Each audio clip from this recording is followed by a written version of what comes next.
wa barakatuh.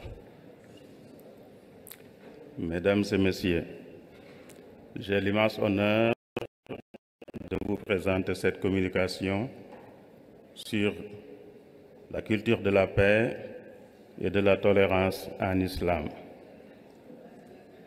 Parler de paix et de tolérance en islam dans le contexte actuel est plus que pertinent.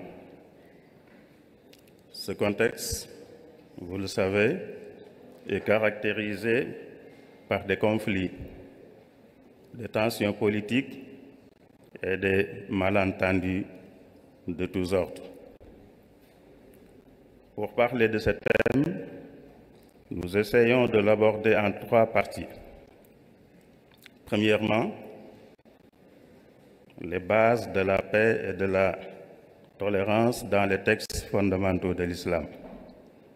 Deuxièmement, des exemples tirés de l'histoire des musulmans illustrant la culture de la paix et de la tolérance en islam. Et troisièmement, des pistes à explorer pour la promotion de cette culture de paix et de tolérance dans le monde. Pour la première partie, les bases de la paix et de la tolérance dans les textes fondamentaux de l'islam. Commençons par rappeler que les mots arabes qui signifient paix, salut, salutation, soumission et la religion musulmane ont la même racine. Sin, lam, mim. Cette racine donc renvoie à tous ces mots. Quant aux bases de la paix et de la tolérance en islam, nous les trouvons dans les 2 principales sources de l'islam, le Coran et la Sunna. En guise d'exemple, nous évoquerons quelques textes coraniques et de la Sunna sur les thèmes suivants. On a choisi 4 thèmes et on va parler de ces 4 thèmes. La salutation, la liberté de choisir sa religion, les relations entre musulmans et non-musulmans et la non-agressivité du musulman. La salutation en islam. Tout ce qui est relatif à la salutation milite pour la paix. Cela peut être démontré à travers les points suivants. Le premier point, saluer quelqu'un, c'est de lui souhaiter la paix. Quand on salue quelqu'un, on lui souhaite la paix. La formule de salutation en islam, c'est « Assalamu alaikum wa rahmatullahi wa barakatuh » qui signifie que la paix, la miséricorde de Dieu et ses bénédictions soient avec vous. Donc c'est un souhait, c'est une prière qu'on fait à l'endroit de celui qu'on salue. Quand un musulman rencontre quelqu'un, on lui recommande de l'adresser cette salutation. Mais quand le musulman est salué par quelqu'un, il est obligatoirement tenu à rendre cette salutation de la meilleure manière ou au moins de la même manière. Dans le Coran, et quand on vous fait une salutation, saluez d'une façon meilleure ou rendez-la. Certes, Dieu tient compte de tout. Sourate 4, verset 86. Et quand on salue quelqu'un en lui souhaitant la paix, on ne peut pas être, ou bien on ne peut pas avoir un comportement violent ou intolérant à son égard. C'est incompatible. Quand on souhaite la paix à quelqu'un, on ne peut pas avoir un comportement intolérant ou violent à son égard. D'où l'importance de la salutation et son apport à la paix et à la tolérance. Le deuxième point, toujours concernant la salutation, c'est que la salutation fait partie des meilleures actions dans l'islam. Un homme a interrogé le prophète en lui disant quelle est la meilleure forme de l'islam. Le prophète de répondre, c'est de nourrir les gens, donner à manger aux gens et de saluer ceux que tu connais et ceux que tu ne connais pas. Le troisième point, la salutation ouvre les portes des paradis. Un jour, le prophète s'adressa à ses compagnons en disant « Je jure par celui qui détient ma vie entre ses mains, donc par Dieu, que vous n'entrerez pas au paradis tant que vous ne croirez pas, et que vous ne croirez pas tant que vous ne vous aimerez pas les uns les autres. Ne voulez-vous pas que je vous indique quelque chose que si vous le faites, vous vous aimerez? Répandez la salutation entre vous. Donc, c'est la porte du paradis. Le deuxième thème, c'est la liberté de choisir sa religion. Il y a un verset dans le Coran qui pose le principe du libre choix en matière de religion. Il n'y a pas de contrainte en religion. Sourate 2, verset 256. Dès lors, la foi ne peut être imposée et la conviction religieuse doit être sincère. Et l'absence de contrainte en religion signifie que chacun peut choisir la religion de sa préférence en toute liberté. Ceci est si important qu'une sourate entière y est consacrée dans le Coran. C'est la sourate numéro 109. Cette sourate se termine par cette déclaration que Dieu ordonne au prophète d'adresser aux non-musulmans. À vous, votre religion, et à moi, la mienne. Les relations entre musulmans et non-musulmans. Les musulmans doivent avoir de bonnes relations avec les non-musulmans, si ceux-ci ne leur portent pas préjudice. Ce principe est affirmé et réaffirmé dans le Coran à plusieurs endroits. Prenons cet exemple. Dieu ne vous interdit pas d'être bienfaisant et équitable envers ceux qui ne vous ont pas combattu à cause de la religion et ne vous ont pas expulsé de vos demeures, car Dieu aime les équitables. Dieu vous interdit seulement de prendre pour alliés ceux qui vous ont combattu à cause de la religion, qui vous ont expulsé de vos demeures et qui ont aidé à votre expulsion. Et quiconque les prend pour alliés, ceux-là sont les injustes. Sourate 60, versets 8 et 9. Et en situation de conflit, le Coran invite à rechercher la paix. Et s'ils inclinent à la paix, incline vers elle et place ta confiance en Dieu. Sourate 8, verset 61. La non-agressivité du musulman. Le musulman ne peut pas être agressif. Pour montrer la non-agressivité du musulman, le prophète, paix et salut sur lui, dit: le vrai musulman est celui dont les musulmans sont à l'abri de sa main et de sa langue,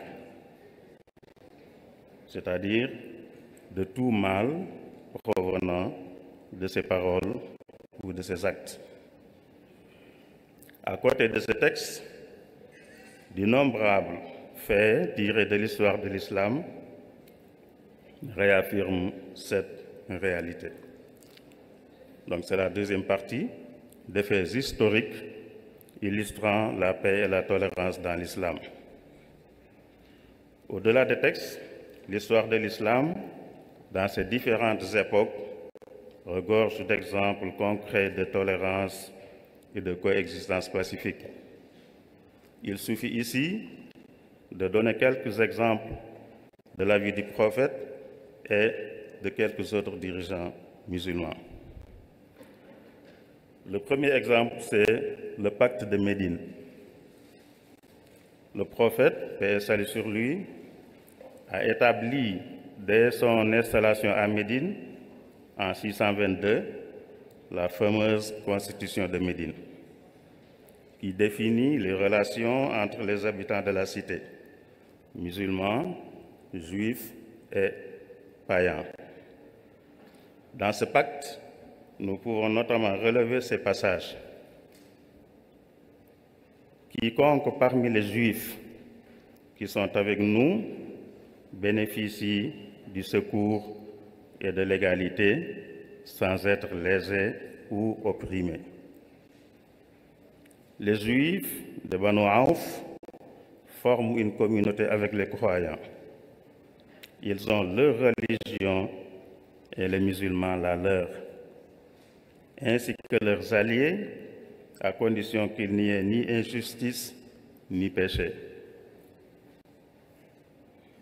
Celui qui commet un acte injuste n'engage que lui-même et les membres de sa famille. Les Juifs assument leurs dépenses et les musulmans les leurs. Ils s'entraident contre quiconque s'attaque aux signataires de ce pacte. Il y aura entre eux conseil, entraide et bienveillance. Le deuxième exemple, c'est le traité de Al-Hudaybiyah. En l'an 628, le prophète a voulu faire la Umrah, le petit pèlerinage, avec ses compagnons. Ils se sont préparés et se sont dirigés vers la Mecque.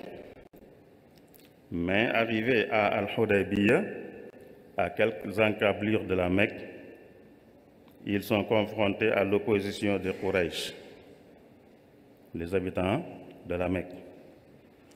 Après de longs pourparlers, les deux parties se sont accordées à ce qui est devenu le traité de Al-Hudaybiyah. Un traité qui était d'une façon flagrante, qui était défavorable aux musulmans, si bien que les compagnons du prophète l'ont accepté avec difficulté. C'est seulement pour préserver la paix que le prophète a accepté de signer ce traité injuste. Troisième exemple, le pardon du prophète lors de la conquête de la Mecque. Nous le savons, pendant plus de 10 ans à la Mecque, le prophète et ses compagnons ont subi toutes sortes de persécutions, au point d'émigrer vers Médine, laissant derrière eux tous leurs biens. Les habitants de la Mecque, les Quraysh, continuèrent par tous les moyens à commettre leurs injustices à l'égard des musulmans établis à Médine. En l'an 630, le rapport de force étant inversé, le prophète, paix et salut sur lui, réunit lors de la conquête de la Mecque les dignitaires et leur demanda: « Qu'attendez-vous de moi? Tu es un bon parent, fils d'un bon parent, ont-ils répondu. Et le prophète de dire: allez, vous êtes libres. Donc il a pardonné à tout le monde, malgré tout ce qu'il a subi avec ses compagnons. Le quatrième exemple, c'est l'autorisation donnée par le prophète à des chrétiens de prier dans sa mosquée. À la même année, en 630, le prophète a accueilli dans la mosquée une forte délégation de chrétiens venant de Najran. Najran est une localité dans l'Arabie. Et quand ces chrétiens ont voulu faire leur prière dans la mosquée, des compagnons ont voulu les empêcher. Mais le prophète leur a ordonné de les laisser faire leur prière dans la mosquée.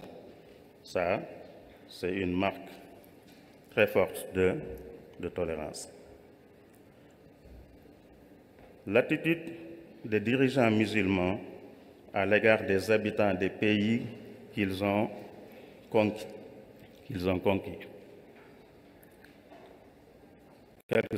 Quelques exemples.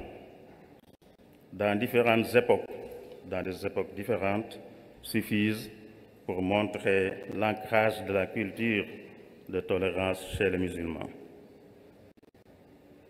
Le calife Omar ibn al-Khattab, lors de la conquête d'Al-Quds, Jérusalem. À la prise de Jérusalem en 638, Omar ibn al-Khattab, le deuxième successeur du prophète, paix salut sur lui, a donné aux habitants de la ville de Jérusalem une garantie écrite.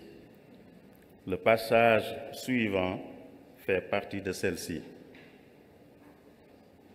Il leur a accordé une protection pour leurs personnes, leurs biens, leurs églises, leurs croix, ainsi que pour l'ensemble de leur communauté.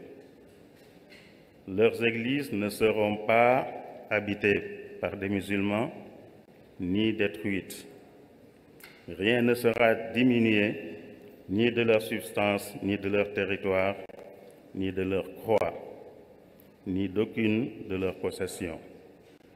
Ils ne seront pas contraints dans la religion et aucun d'eux ne subira de préjudice. Fin de citation. Donc c'est ça qui était la garantie écrite. Le sultan Salahuddin al-Ayyubi, Saladin, à la reprise de Jérusalem, après avoir repris Jérusalem en 1187, Saladin adopta une politique de pardon et de tolérance envers les non-musulmans.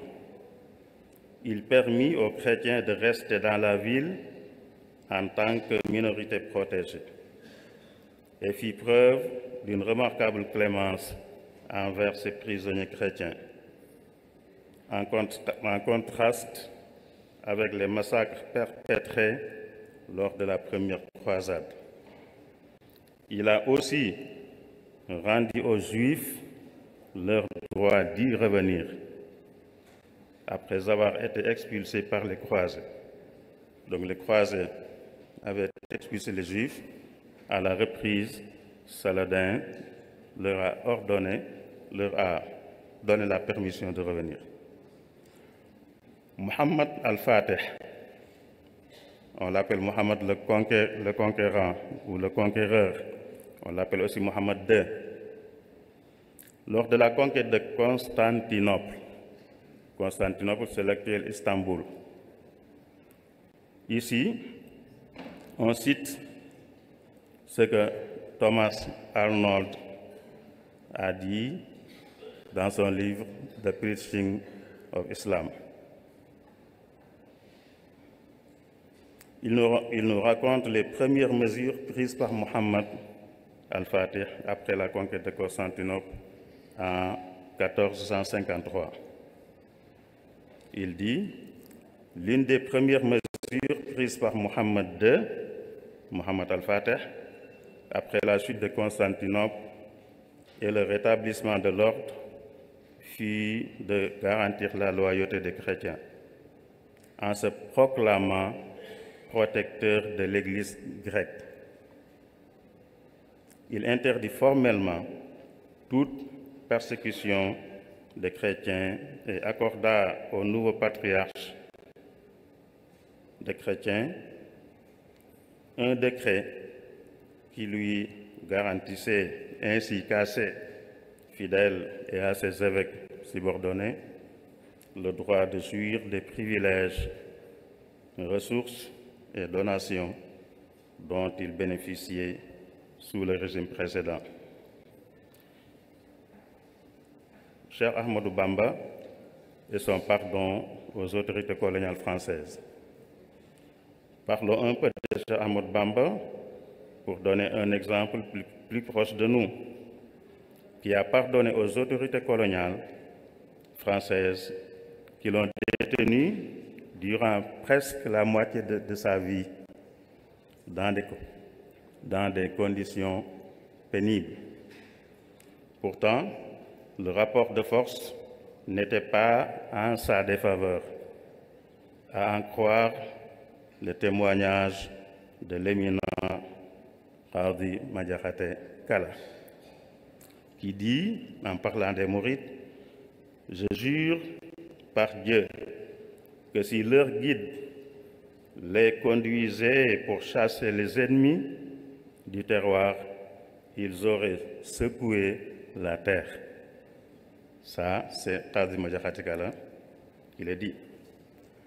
Ces exemples rappellent que la culture de la paix est profondément enracinée dans la civilisation islamique. Mais devant les défis contemporains, nous devons trouver des voies et moyens pour promouvoir ces valeurs au sein des musulmans, certes, mais aussi dans toutes les sociétés. Pour arriver à la troisième partie, des pistes pour promouvoir la culture de la paix et de la tolérance dans le monde. Aujourd'hui, les relations entre individus comme entre communautés sont caractérisées par des conflits et l'image de l'islam est brouillée par les actes d'extrémistes qui utilisent une lecture des textes détachés de leur contexte pour justifier l'intolérable.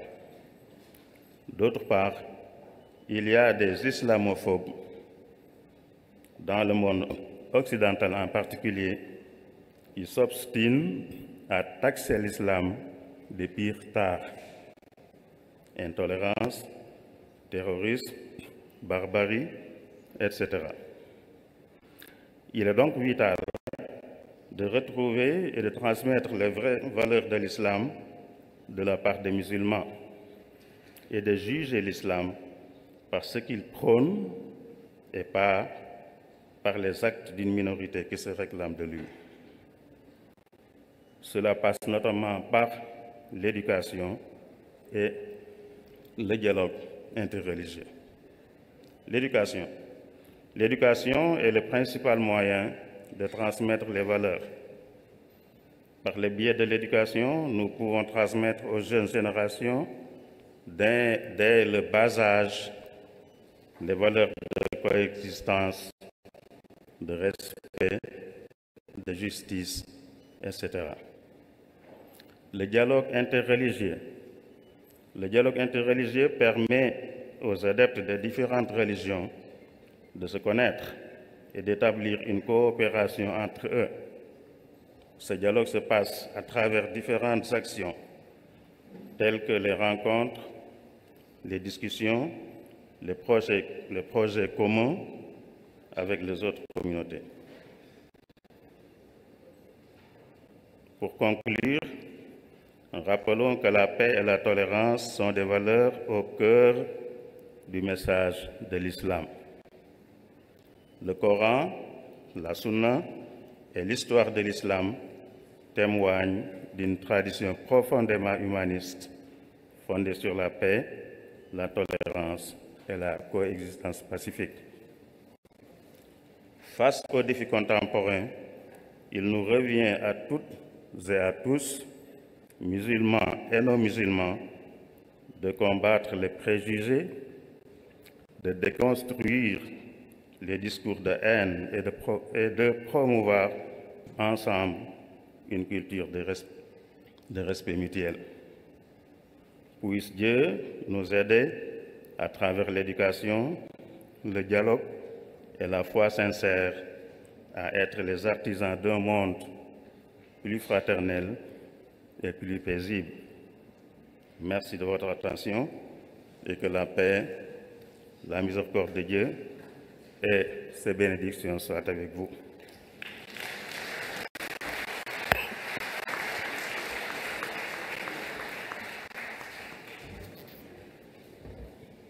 Un grand merci à Serigne Cheikhouna Abdoul Wadoud pour cette belle conférence.